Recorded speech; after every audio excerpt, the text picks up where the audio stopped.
నా ప్రతి అవ్వకు, నా ప్రతి తాతకు,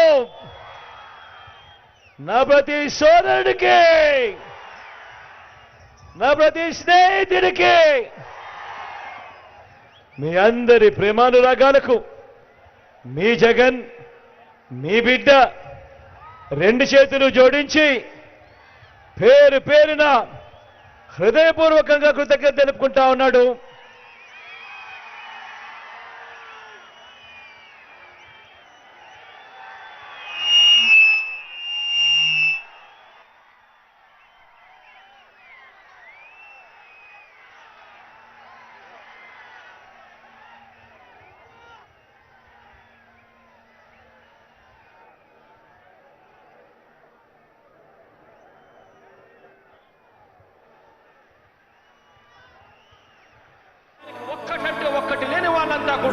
మరో 10 రోజుల్లో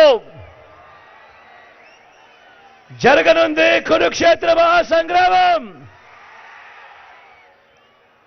జరగబోయే ఈ ఎన్నికలు కేవలం ఎమ్మెల్యేలను, కేవలం ఎంపీలను మాత్రమే ఎన్నుకునేందుకు జరుగుతా ఉన్న ఎన్నికలు కానే కావు. ఈ ఎన్నికలు రాబోయే 5 ఏళ్ల మీ ఇంటింటి భవిష్యత్తుని, పథకాల కొనసాగింపును నిర్ణయించబోయే ఎన్నికలు ఈ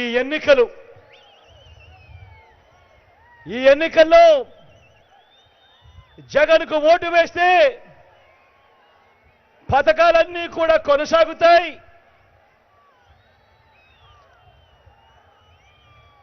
అదే చంద్రబాబుకు పొరపాటున ఓటు వేస్తే, చంద్రబాబుకు ఓటు వేస్తే పథకాలన్నీ ముగింపు, మళ్ళీ మోసపోవటమే.